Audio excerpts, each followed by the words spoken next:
ಇವತ್ತು ನಿನ್ನೆ ಕಾಶ್ಮೀರ ಅಲ್ಲಿ ಬಾರ್ಡರ್ನಲ್ಲಿ ಸುಮಾರು 28-29 ಜನ ತೀರೋಗಿದ್ದಾರೆ. ಉಗ್ರರು ಹೊಡೆದು ಉಳಿಸಿದ್ದಾರೆ. ಇದು ಖಂಡನೀಯ. ನಾವು ಇವತ್ತು ಜಯನಗರ ವಿಧಾನಸಭಾ ಕ್ಷೇತ್ರದಲ್ಲಿ ನಾವೆಲ್ಲರೂ ಸೇರಿ ಹಿಂದೂ ಮುಸ್ಲಿಂ ಕ್ರಿಶ್ಚಿಯನ್ ಎಲ್ಲರೂ ಸೇರಿ ಒಟ್ಟಾಗಿ ನಾವು ಅಣ್ಣ ತಮ್ಮಂದಿರ ಥರ ಇವತ್ತು ನಾವು ನಮ್ಮ ಸೋಮ್ಯಾರೆಡ್ಡಿ ಅವರ ನೇತೃತ್ವದಲ್ಲಿ ಎಲ್ಲರೂ ಸೇರಿ ಈ ಶ್ರದ್ಧಾಂಜಲಿ ಕಾರ್ಯಕ್ರಮನ ಇಟ್ಕೊಂಡಿದ್ದೀವಿ. ಎಲ್ಲ ಸಮಸ್ತ ನಾಗರಿಕರು ಬಂದು ಇವತ್ತು ಎಲ್ಲರೂ ಸೇರಿ ಶ್ರದ್ಧಾಂಜಲಿ ಮಾಡ್ತಾರೆ. ನಾವು ಸುಮಾರು ಸಲ ಹೋಗಿದ್ದೀವಿ, ಅಲ್ಲೋ ಕೆಲಸ ಮಾಡಿದ್ದೀವಿ. ಕೋವಿಡ್ ಟೈಮಲ್ಲಿ ಬೇರೆ ಟೈಮಲ್ಲೆಲ್ಲ ರಿಲೀಫ್ ವರ್ಕ್ ಮಾಡಿದ್ದೀವಿ. ಇದು ಕಂಪ್ಲೀಟ್ ಇಂಟೆಲಿಜೆನ್ಸ್ ಫೇಲ್ಯೂರ್ ಅಂತ ಹೇಳ್ತೀವಿ. ಯಾಕಂದರೆ ನಾನು ಪೆಹಲ್ಗಾವ್ ನಾನು ಹೋಗಿದ್ದೀನಿ, 2-3 ಸಲ ವಿಸಿಟ್ ಮಾಡಿದ್ದೀವಿ. ಒಂದೊಂದು ಕಿಲೋಮೀಟ್ರಿಗೂ ಇದಿರುತ್ತೆ, ಒಂದೊಂದು ಕಿಲೋಮೀಟ್ರಿಗೂ ಸೆಕ್ಯೂರಿಟಿ ಚೆಕ್ ಇರುತ್ತೆ. ಬ್ಯಾಗ್ ಚೆಕ್ ಮಾಡ್ತಾರೆ, ಕಾರ್ ಚೆಕ್ ಮಾಡ್ತಾರೆ, ಇಳಿಸ್ತಾರೆ, ಜನನ್ನ ಸೆಕ್ಯೂರಿಟಿ ಚೆಕ್ ಮಾಡ್ತಾರೆ, ಎಲ್ಲ ಮಾಡ್ತಾರೆ. ಇದು ಇಂಟೆಲಿಜೆನ್ಸ್ ವೈಫಲ್ಯ ಅಂತ ಹೇಳೋಕ್ಕೆ ಇಷ್ಟಪಡ್ತೀನಿ. ಆಮೇಲೆ ಸಾವಲ್ಲಿ ರಾಜಕೀಯ ಮಾಡೋದು ಅದೊಂದು ಪರ್ಟಿಕ್ಯುಲರ್ ಸ್ವಲ್ಪ ಜನ ಇದ್ದಾರೆ, ಅವ್ರಿಗೆ ಹೆಂಗೆ ಹೆಣ ಬಿದ್ದರೆ ರಣಾಜ್ ಬರುತ್ತೋ ಹಂಗೊಂದು ಸಾವಾಗಿದ್ದ ತಕ್ಷಣ ಒಂದು ಪಾರ್ಟಿಯವರು ಎದೊಳ್ತಾರೆ. ಆ ಪಾರ್ಟಿ ಹೆಸರು ಹೇಳೋಕ್ಕೆ ಇಷ್ಟ ಇಲ್ಲ, ಎಲ್ಲರಿಗೂ ಗೊತ್ತು ಆ ಪಾರ್ಟಿ ಯಾರು ಅಂತ. ಸಾವಲ್ಲಿ ರಾಜಕೀಯ ಮಾಡ್ತಾಯಿದ್ದಾರೆ. ಸೊ ದಯವಿಟ್ಟು ಸಾವಲ್ಲಿ ರಾಜಕೀಯ ಮಾಡಬೇಡಿ, ನಿಮ್ಮ ತಪ್ಪನ್ನು ಒಪ್ಕೊಳ್ಳಿ.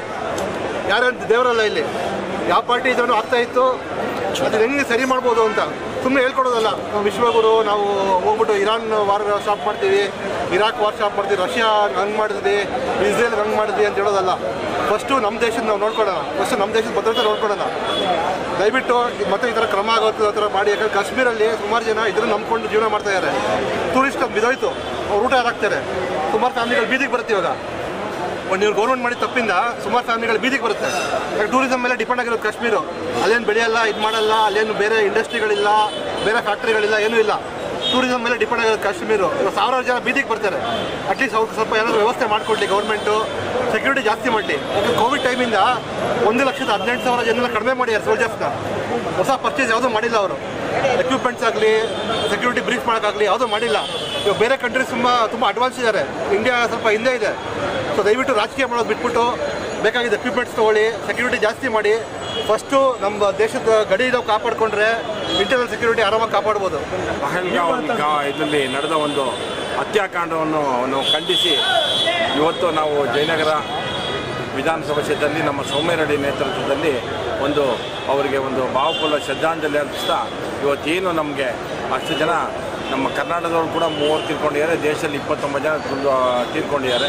ಅವ್ರಿಗೆ ನಮಗೆ ದೇವರು ಅವ್ರಿಗೆ ಅವ್ರ ಫ್ಯಾಮಿಲಿಯವ್ರಿಗೆ ಅವರೆಲ್ಲರಿಗೂ ಒಂದು ಶಕ್ತಿ ಕೊಡಲಿ ಅಂತ ಕೇಳ್ಕೊಳ್ಳೋದಕ್ಕೋಸ್ಕರ ಇವತ್ತು ನಾವೆಲ್ಲ ನಮ್ಮ ನಾಗರಾಜ್ ಅವರ ನೇತೃತ್ವದಲ್ಲಿ ಎಲ್ಲ ನಮ್ಮ ಮಹಿಳಾಧ್ಯಕ್ಷರಾದ ನಮ್ಮ ಜಯಶ್ರೀ ಮೇಡಮ್ ಅವರು ಮತ್ತು ಎಲ್ಲ ಮುಖಂಡರು ಇವತ್ತು ಭಾಗವಹಿಸಿದ್ದಾರೆ. ಎಲ್ಲರೂ ಇವತ್ತು ನಮ್ಮ ಏನು ಕ್ಯಾಂಡಲ್ ಹಚ್ಚೋ ಮೂಲಕ ಅವ್ರಿಗೆ ಒಂದು ಶ್ರದ್ಧಾಂಜಲಿ ಅಂತ ಹೇಳ್ಕೊಳ್ಳೋಕ್ಕೆ ಇಷ್ಟ. Thank you. ಓಕೆ, ಹೇಳಿ. ಮುಖ್ಯವಾಗಿ ನಮ್ಮ ಎಲ್ಲ ಇವೇನು ಹೇಳ್ತಾ ಇದ್ರು ಎಲ್ಲರೂ ಅಲ್ಲ, ನಮ್ಮ ಹಿಂದೂ ಮುಸ್ಲಿಂ ಎಲ್ಲರೂ ಸೇರಿ ಒಂದು ಈ ಕಾರ್ಯಕ್ರಮ ಮಾಡ್ತಾರೆ. ಅವರು ಕೂಡ ನಮ್ಮ ಮುಸ್ಲಿಂ ಬಾಂಧವರು ಕೂಡ ನಮ್ಮಲ್ಲಿ ಯಾರನ್ನ ಇಂಡಿಯನ್ಸ್ ಹೊಡೆದ್ರು ಅಂತ ಕೇಳಿದ್ರು ಅಷ್ಟೇ. ನಾವೆಲ್ಲ ಹಿಂದೂಗಳು ಇಂಡಿಯನ್ಸ್ ಹೊಡೆದ್ರಲ್ಲ ಅಂತ ಬಂದು ಅವರು ಕೂಡ ಇವತ್ತು ನಮ್ಮ ಕಾರ್ಯಕ್ರಮದಲ್ಲಿ ಭಾಗವಹಿಸಿದ್ದಾರೆ. ಯಾಕಂದರೆ ಇದರಲ್ಲಿ ಭಾವೈಕ್ಯತೆ ನಮ್ಮಲ್ಲಿ ಭಾಳ ಚೆನ್ನಾಗಿದೆ. ಅದನ್ನು ಒಡೆಯೋಕ್ಕೆ ಬೇರೆಯವರು ಪ್ರಯತ್ನ ಮಾಡ್ತಾರೆ. ಅದಕ್ಕೋಸ್ಕರ ನಾನು ಈ ಸಂದರ್ಭದಲ್ಲಿ ಮತ್ತೊಮ್ಮೆ ಅವ್ರ ಕುಟುಂಬಕ್ಕೆ, ಯಾರು ತೀರ್ಕೊಂಡೆ ಅವ್ರ ಕುಟುಂಬಕ್ಕೆ ಒಂದು ಶಕ್ತಿ ಬಂದಂತೆ ದೇವರನ್ನು ಕೇಳ್ಕೊಂಡಿದ್ದಾರೆ. ನಮಸ್ಕಾರ. ಇವತ್ತು ಕಾಶ್ಮೀರದ ಪಹಲ್ಗಾಮ್ನಲ್ಲಿ ಆಗಿರುವಂಥ ಒಂದು ಹತ್ಯಾಕಾಂಡನ ನಾವೆಲ್ಲರೂ ಖಂಡಿಸ್ತಾ ಇದ್ದೀವಿ. ಏನು ಭಾರತಾದ್ಯಂತ 28 ಜನ ಇವತ್ತು ಹತ್ಯೆಯಾಗಿದ್ದಾರೆ. ಅದರಲ್ಲೂ ನಮ್ಮ ಕರ್ನಾಟಕದ ಕನ್ನಡಿಗರು 3 ಜನ ಹತ್ಯೆಯಾಗಿದ್ದಾರೆ. ನಮಗೆಲ್ಲ ತುಂಬ ನೋವಿನ ವಿಷಯ. ಕೇಂದ್ರ ಸರ್ಕಾರ ಇದಕ್ಕೆ ಹೊಣೆ ಆಗುತ್ತೆ. ಯಾಕೆ ಅಂತ ಹೇಳಿದ್ರೆ ಅಲ್ಲಿ ಇಂಟೆಲಿಜೆನ್ಸ್ನ ಸ್ಟ್ರಾಂಗ್ ಮಾಡಬೇಕಾಗಿತ್ತು.